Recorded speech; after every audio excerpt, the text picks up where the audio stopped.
मोहन जी, जो कुछ दिनों से बीमार चल रहे थे, अपने इकलौते बेटे को फ़ोन लगाकर बोले, हेलो सुधीर बेटा, कैसे हो? कितने दिनों से तुम्हें फ़ोन लगा रहा हूँ, लेकिन तुम हो कि फ़ोन ही नहीं उठाते।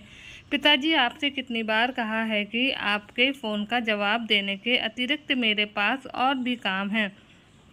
सुधीर ने चिढ़कर कहा तो मनमोहन जी बोले, बेटा वह सब मैं समझता हूँ, लेकिन मैं भी क्या करूँ। मैं अपनी जगह परेशान हूँ। इस घर में मुझे अकेलापन काटने को दौड़ता है और मेरे घुटने का दर्द लगातार बढ़ता जा रहा है। अब और सहा नहीं होता। तुम कुछ दिन निकाल कर मेरे पास आ जाओ और मेरे घुटनों का इलाज करवा दो। पिताजी, इन फालतू के कामों के लिए मेरे पास बिल्कुल भी समय नहीं है। आप खुद जाकर डॉक्टर को दिखा दीजिए। बेटे की बात सुनकर मनमोहन जी हैरान रह गए और गुस्से से बोले, फालतू के काम?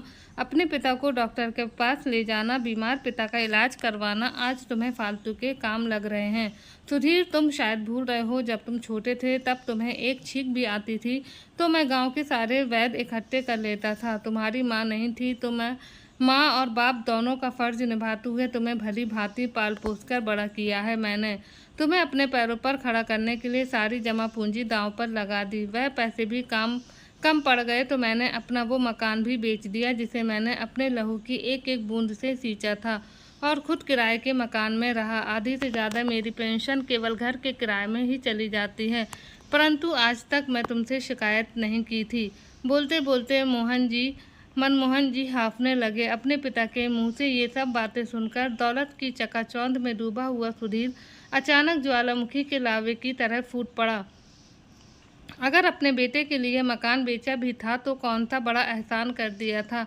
ठीक है, यदि इतने एहसान आपने मुझ पर किए ही हैं तो उन्हें चुकाने का समय आ गया है। आज तक जितना पैसा मुझ पर आपने लगाया है, उतनी रकम मैं आज ही आपके बैंक अकाउंट में डाल देता हूँ, और आज तक आपने जितने भी एहसान मुझ पर किए हैं, सारे के सारे ख़त्म हो जाएंगे।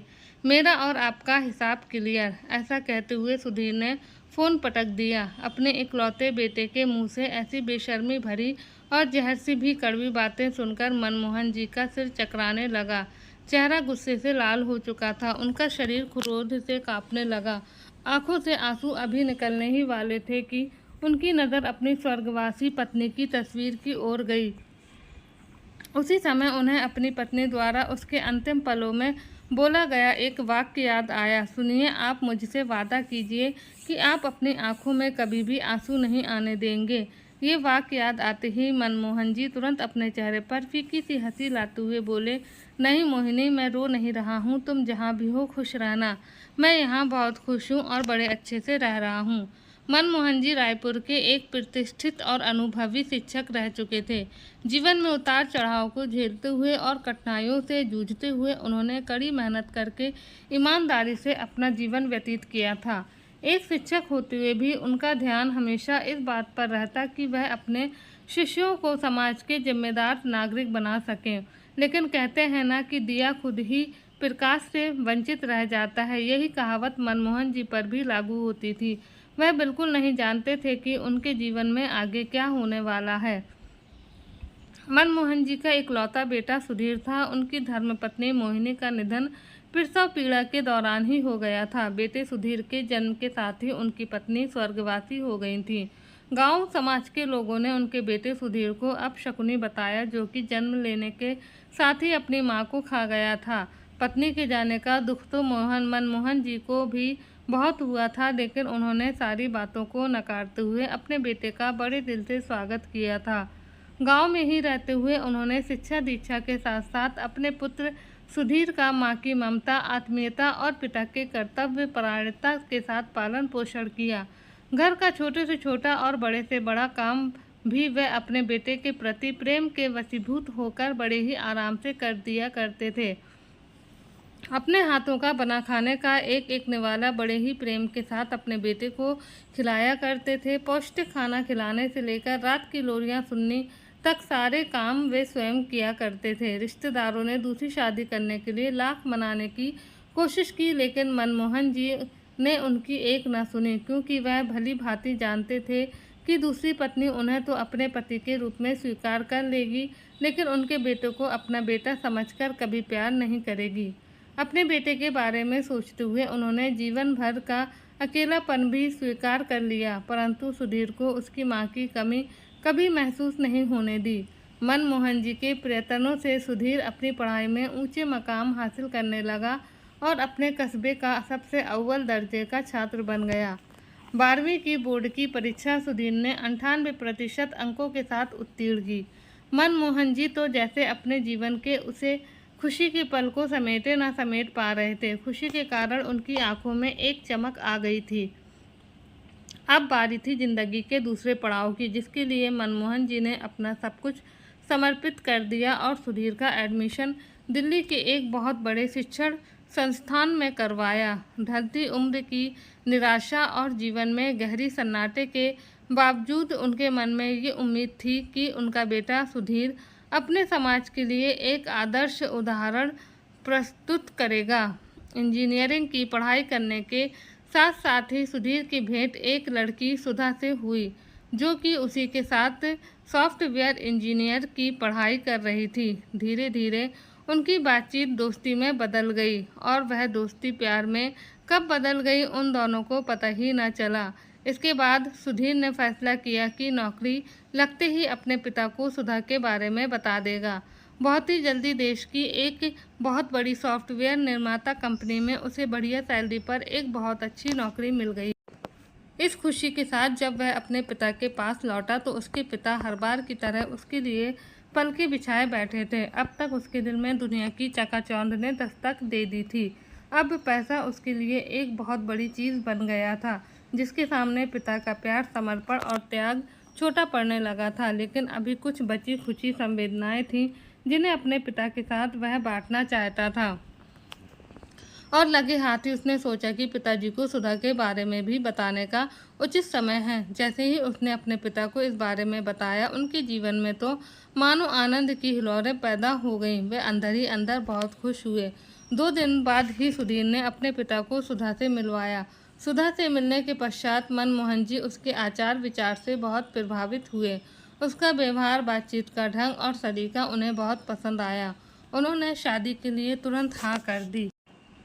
बहुत ही जल्दी दिल्ली में सुधीर ने अपने पिताजी और कुछ नज़दीकी रिश्तेदारों की उपस्थिति में सुधा के साथ विवाह कर लिया और उसके बाद काम के सिलसिले में ही मुंबई चला गया। लेकिन सुधीर वहां जाकर वहीं का होकर रह गया और अपनी पत्नी के साथ मुंबई में ही सेटल हो गया। परंतु दूसरी ओर उम्र के इस पड़ाव में मनमोहन जी का अकेलापन अपनी चरम सीमा तक पहुँच गया। पहले तो सुधीर हर तीसरे चौथे दिन फ़ोन कर लिया करता था, परंतु आज कई सप्ताह बीत जाने पर भी उसके फ़ोन की घंटी सुनने के लिए मनमोहन जी के कान तरस गए थे। अक्सर कहा जाता है कि शादी के बाद बेटा बहू के कारण बदल गया, परंतु यहाँ उल्टा था। सुधा हर रोज़ शाम को मनमोहन जी को फ़ोन लगाया करती थी और उनका हालचाल जान लिया करती थी और अपनी बहू सुधा के मुँह से 2 प्यार भरे बोल सुनकर मनमोहन जी का अकेलापन कुछ कम हो जाता था। परंतु वहीं अपने बेटे के व्यवहार से वह परेशान रह जाते थे। सुधा भी अपने पति सुधीर से इसी बात को लेकर झगड़ा करती थी कि वह अपने काम में इतना व्यस्त हो गया है कि जन्म देने वाले अपने पिता के लिए भी उसके पास समय ही नहीं है। परंतु उस पर तो केवल पैसा कमाने का भूत सवार था। अपनी पत्नी की बात सुनकर भी वह अनसुना कर देता था। अपनी अध्यापक की नौकरी से तो मनमोहन जी रिटायर हो चुके थे। अपनी सारी जमा पूंजी और मकान तक वह अपने बेटे पर लगा चुके थे। घुटनों का दर्द और अकेलापन दिन बीतने के साथ साथ बढ़ता जा रहा था, जिस कारण उन्होंने आज अपने बेटों को फ़ोन लगाया था। परंतु दूसरी ओर से जो जवाब सुधीर ने दिया था, उनका दिल अंदर तक दहल गया था। वे सोचने लगे कि आधुनिकता की दलदल में फंसता उनका मूर्ख बेटा ये जान ही नहीं पाया कि ये एहसान नहीं था, बल्कि प्यार और अपनापन था उसके पिता का। वे जानते थे कि हाई प्रोफाइल सोसाइटी की बुद्धिजीवी मानसिकता ने उनके बेटे का विवेक उससे छीन लिया है। उनकी बहू सुधा उनके अकेलेपन की व्यथा को भली भांति जानती थी, परंतु अपने पति के व्यवहार के समक्ष बेबस थी। इसी दौरान सुधा और सुधीर के घर मनमोहन जी की अगली पीढ़ी ने दस्तक दी और सुधीर का घर नन्हे मुन्ने की किलकारी से गूंज उठा। पोता होने की खबर सुनकर मनमोहन जी स्वयं को रोक न पाए और अगले दिन अपने बेटे के घर पहुंच गए। अपने पोते से मिलकर उन्हें इतनी खुशी हुई मानो उनके जीवन का सबसे अनमोल तोहफा उन्हें आज मिल गया हो। तभी तो कहा जाता है कि मूलधन से कई गुना ब्याज प्यारा होता है। अपने पोते को अपनी गोद में उठाकर उन्हें ऐसा लगा जैसे कि वक्त 30 साल पीछे चला गया हो और उनका छोटा सुधीर उनकी गोद में हो। नवजात के नामकरण का अधिकार सुधा ने मनमोहन जी को दिया और दादाजी ने उसका नाम कबीर रखा। उसके प्यारे से चेहरे को देखते हुए उनके मन में बात्सल उमड़ आया और आंखों में खुशी के आंसू आ गए। जब सुधा ने ये दृश्य देखा तो उसे बड़ी प्रसन्नता हुई, क्योंकि कई सालों के बाद उसने अपने ससुर जी को इतना खुश देखा था। उनके चेहरे पर एक मुस्कान थी। अब उसने ठान लिया था कि वह उनके चेहरे की इस मुस्कान को फीका नहीं पड़ने देगी और उन्हें अपने पोते से दूर कहीं नहीं जाने देगी। करीब 1 सप्ताह अपने बेटे के घर गुजारने के बाद जब मनमोहन जी ने वापस जाने का सोचा तो सुधा ने अपने पति सुधीर से कहा, जी एक बात कहूँ, काफ़ी समय बाद मैं पिताजी को हंसते मुस्कुराते हुए देखा है। अपने पोते को पाकर उनके चेहरे पर एक अलग ही रौनक आ गई है। दादा बनने की खुशी उनके चेहरे पर साफ झलक रही है। मैं चाहती हूँ कि उनका ये चेहरा हमेशा यूं ही मुस्कुराता रहे, इसलिए आपसे वो भी हमारे साथ ही रहे तो कैसा रहेगा। सुधा ने ये बात इतनी विनम्रता और प्यार से कही कि सुधीर के पास मना करने का कोई कारण नहीं बचा। अब मनमोहन जी अपने बेटे के घर में मुंबई में ही रहने लगे थे। अपने पोते कबीर का साथ पाकर उनकी ज़िंदगी को मानो नए मायने मिल गए थे। नन्हे कबीर को भी अपने दादाजी का साथ बहुत भाता था। उनकी गोद में आकर उसे एक अलग तरह की खुशी मिलती थी। समय पाकर सुधा अपने ससुर जी को घुटनों को एक बहुत बड़े स्पेशलिस्ट के पास लेकर गई और उनके अच्छे से इलाज करवाया, जिससे उनके घुटने अब धीरे धीरे ठीक हो रहे थे। अब वह सही ढंग से चलने फिरने लगे थे। सुधा इस बात का पूरा ध्यान रखती थी कि मनमोहन जी को उनके घर में रहकर किसी तरह की तकलीफ ना हो। समय बीतने के साथ साथ जैसे जैसे कबीर बड़ा हो रहा था, अपने दादाजी के प्रति उसका प्रेम और प्रगाढ़ होता जा रहा था। लेकिन वहीं उनका अपना बेटा सुधीर धीरे धीरे उनसे पूर्ण रूप से कटता जा रहा था। मनमोहन जी का जोर जोर से खांसना, घर के किसी काम में बोलना उसे बिल्कुल पसंद नहीं था। सुधीर की काम की व्यस्तता और चिंताएं भी लगातार बढ़ती जा रही थीं, जिस कारण वह एक रात शराब पीकर नशे में धुत होकर घर लौटा।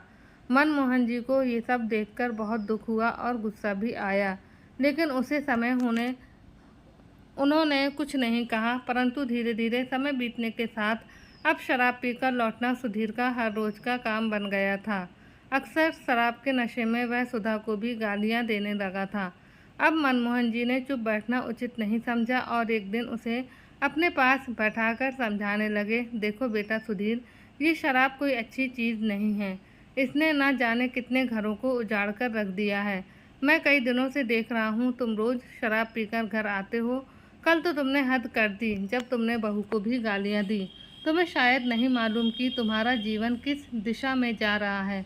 तुम्हारा पारिवारिक जीवन और अधिक खराब हो, इससे पहले ही तुम संभल जाओ और नशे से दूर रहो। पिता ने ये बात बड़ी आत्मीयता और प्रेम से कही थी, लेकिन सुधीर को लगा कि जैसे उसके पिता की बातें, उनकी चिंताएं केवल उसे ताना मारने, सताने और जताने के लिए ही हैं।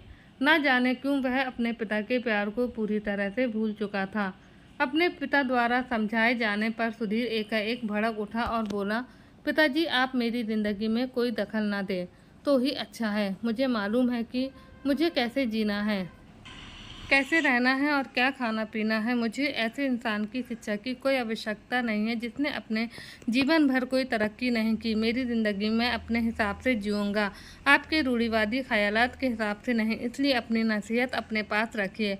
सुधीर की इन बातों से मनोहर लाल जी की आंखें आंसुओं से भर उठीं, परंतु उन्होंने चुप रहना ही उचित समझा, क्योंकि अब तो उनके पास गांव वाला मकान भी नहीं था जहां वे अकेले रह पाते। उनकी बहू सुधा ने भी उनकी ओर देखा और उसकी आंखों से भी आंसू बह निकले। बाद में उसने एकांत में अपने पति से बात करने की कोशिश भी की, उसे समझाने की कोशिश की, लेकिन सुधा को भी महसूस हो चुका था कि उसका पति अपनी तरक्की के नशे में इतना चूर है कि उसके सामने वह किसी को भी कुछ नहीं समझता। एक दिन के पास उसके मित्र का फ़ोन आया कि आज रात उसके घर पर पार्टी है, परंतु सुधीर ने हैरानी से पूछा कि तुम तो घर पर पार्टी करते ही नहीं थे, तुम्हारे पिताजी इस बात की इजाज़त नहीं देते थे। तो उसके दोस्त ने बताया, मैं अपने पिताजी को वृद्ध आश्रम में छोड़कर आ गया हूँ, क्योंकि वह मुझे स्वतंत्र जीवन नहीं जीने देते थे। उनके जाने के बाद मैं आराम से हूँ। अपने मित्र की बात सुधीर को बहुत पसंद आई, क्योंकि वो स्वयं भी अपने पिता की उपस्थिति में असहज महसूस कर रहा था। अब उसने भी मन ही मन तय कर लिया कि वह भी अपने पिता को वृद्ध आश्रम छोड़ आएगा। लेकिन वृद्ध आश्रम भेजने की बात का सुधा ने विरोध किया। उसने दलील दी कि कबीर को अपने दादाजी के साथ बहुत अच्छा लगता है, और फिर पिताजी की तबीयत अब ठीक नहीं रहती। ये उनके आराम करने के दिन हैं, इसलिए हमें उन्हें अपने पास रखकर उनका ध्यान रखना चाहिए। लेकिन सुधीर ने उसकी एक न सुनी और गुस्से में अपने पिता को वृद्ध आश्रम छोड़ आया। उसने एक दादा को, उसके पोते और बहू को अपने पिता तुल्य आश्रय से दूर कर दिया और मनमोहन जी को पहुंचा दिया, मुंबई के उस वृद्ध आश्रम में जहां वृद्ध लोगों का वह आसरा था, जिसे इंसान ने ही अपनी उम्मीदों को ठोकर मारकर बनाया था। जैसे ही मनमोहन जी वृद्ध आश्रम में बने कमरे में जाकर बैठे, तो सामने दीवार पर कुछ लिखा था। शायद अपने बच्चों से सताए किसी बुजुर्ग ने लिख दिया होगा।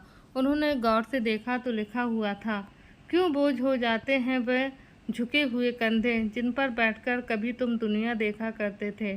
पढ़ते ही मनमोहन जी की आंखों से आंसू बहने लगे, लेकिन उनकी सिसकियां उस चारदीवारी में ही सिमटकर रह जाती। धीरे धीरे उन्होंने अपने मन को समझा लिया कि अब शायद यही उनकी किस्मत है। जिस समय मनमोहन जी वृद्ध आश्रम आ गए थे, उस समय कबीर 7 साल का था। अपने दादा के वृद्ध आश्रम भेजे जाने पर वह बहुत उदास था। रह रहकर उसके मन में अपने दादा के साथ बिताए गए मीठे पलों की याद उमड़ आती थी। उसे वह पल याद आता जब उसके दादाजी आंखों में आंसू लिए उसके घर की दहलीज को पार करके चले गए थे, परंतु उस समय वह विरोध करने की स्थिति में नहीं था। उधर मनमोहन जी अपने आप को ही उन बंद दीवारों के बीच में जीने का हौसला तो देते रहते, लेकिन इसी के साथ ही वह इसी चिंता में डूबी रहती कि न जाने वह जीवन में ऐसा कौन सा पाप कर बैठे हैं जिसका फल उन्हें ऐसे मिल रहा है। धीरे धीरे समय बीतता गया। आज कबीर 16 साल का हो चुका था, और हर साल की तरह सुधा अपने बेटों को उसके जन्मदिन पर उसके दादा से मिलाने वृद्ध आश्रम ले गई, और वहां जाकर मनमोहन जी और अन्य बुजुर्गों के साथ उसने कबीर का जन्मदिन मनाया। मनमोहन जी और उनका पोता कबीर एक दूसरे का साथ पाकर बहुत खुश थे। वे आपस में मित्रों की तरह हंसी मजाक कर रहे थे, परंतु हमेशा की तरह अलग होते समय दोनों की आंखों में आंसू थे। अपने पोते से अलग होते ही मनमोहन जी के मन में फिर से असीमित सन्नाटा पसर जाता था। फिर से उन्हें अपनी ज़िंदगी नीरस लगने लगती थी, परंतु वह कर ही क्या सकते थे, क्योंकि जिस पौधे को उन्होंने अपने लहू से सींचकर पल्लवित किया था, आज वही पौधा वृक्ष बनकर उनसे मुंह मोड़ चुका था। इधर कबीर ने भी महसूस किया कि उसके दादाजी अब बहुत कमज़ोर पड़ चुके हैं, इसलिए वह अंदर ही अंदर अपने दादाजी की देखभाल न करने की गिलानी से भर उठता था। एक प्राचीन कहावत है कि कर्मों का फल तो भोगना ही पड़ता है। देखते ही देखते समय का चक्र बदला, और एक दिन कबीर महज 16 साल की उम्र में ही बियर की बोतल चढ़ाए नशे में धुत शाम को पार्टी से घर लौटा। अचानक इस घटना से सुधीर के अंदर का पिता जाग उठा, और एक सामान्य भारतीय पिता की तरह उसने भी अपने बेटे कबीर से प्रश्न किया, क्या तुम्हारी उम्र है नशा करने की? तुम्हें शर्म नहीं आई इस उम्र में नशे में धुत होकर अपने पिता के सामने खड़े हो? गुस्से में सुधीर ने पूछा, तो जो जवाब उसे अपने बेटे कबीर से मिला उसने उसे अंदर तक हिलाकर रख दिया। कबीर ने कहा, it's my life my rules. मेरी ज़िंदगी मुझे अपने तरीके से जीनी है। आप भी तो ऐसे ही जीते हो। क्या आपने कभी दादाजी की बात सुनी थी? तो फिर मैं आपकी बात क्यों सुनूं? फिर क्या था? सुधीर ने एक जोरदार थप्पड़ अपने बेटे को जड़ दिया, लेकिन कुछ होने वाला नहीं था। आज सुधीर की खुद की गलतियां ही उसके सामने उसे नीचा दिखा रही थी। अंदर ही अंदर उसे एहसास होने लगा कि जिस वृद्ध आश्रम में उसके पिता मन मार कर जी रहे हैं, वही वृद्ध आश्रम अब उसका भी इंतज़ार कर रहा है। कुछ सालों के बाद वह भी अपने पिता के स्थान पर होगा। उसका अतीत उसके सामने आने लगा। अपने पिता की जिन चीखों और सिसकियों को उसने अपने नशे में चूर होकर हमेशा नज़रअंदाज किया, आज उसके अपने बेटे की हरकतें उसे वह सब याद दिला रही थी।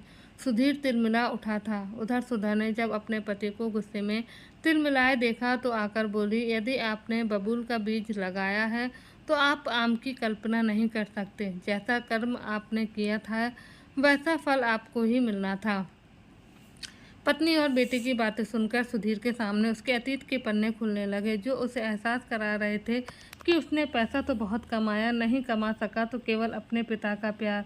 जिस पिता ने उस पर अपना सब कुछ समर्पित कर दिया था, उसी पिता को उसने अपने जीवन के अंतिम चरण में वृद्ध आश्रम की चार दीवारी में तड़पने के लिए छोड़ दिया।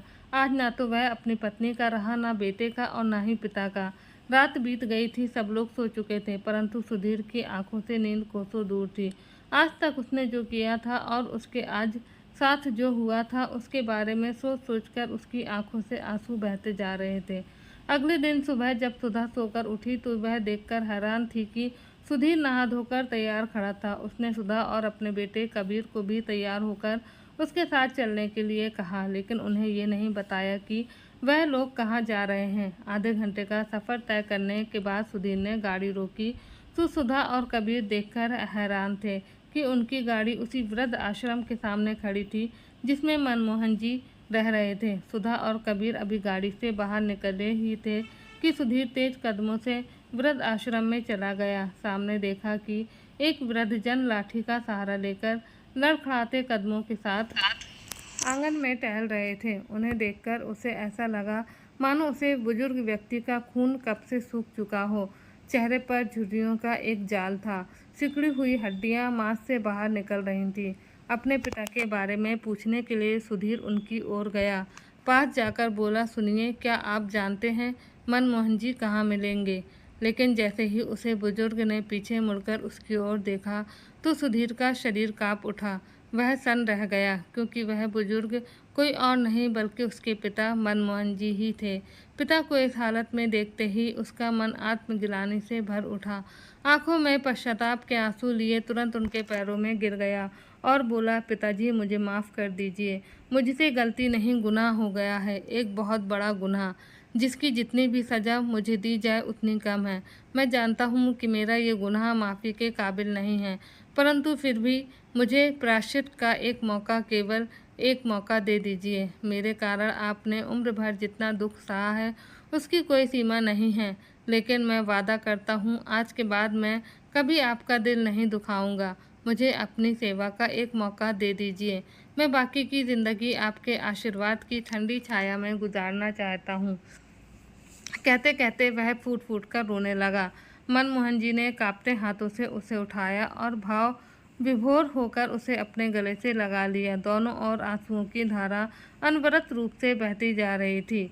उधर ये मर्मिक दृश्य देखकर कबीर रोते हुए अपनी माँ के गले लगा पड़ा और बोला, माँ, आपको दिल से सैल्यूट। यदि आपने मुझे उस दिन दादाजी को वापस लाने के लिए पापा को सबक सिखाने का आइडिया ना दिया होता तो आज ये सब मुमकिन ना होता। आप दुनिया की सबसे अच्छी माँ हो और सबसे अच्छी बेटी। I am proud of you mom. दरअसल कबीर उस रात शराब पीकर नहीं आया था, बल्कि वह सारी घटना सुधीर को सबक सिखाने के लिए सुधा और उसके बेटे कबीर का एक सोचा समझा नाटक था, जिसके चलते आज सुधीर सही रास्ते पर आ चुका था। बहू की कोशिशों के कारण ही आज एक बूढ़े पिता को वह सुकून और सम्मान मिल रहा था जिसके वह हकदार थे। सुधा ने आज साबित कर दिया था कि यदि एक बहू चाहे तो अपने परिवार को अपने प्रेम के धागे से मोतियों की तरह पिरोकर रख सकती है। तो दोस्तों, मैं आशा करती हूँ कि आज की कहानी आप सबको पसंद आए। वीडियो को लाइक कीजिए, चैनल को सब्सक्राइब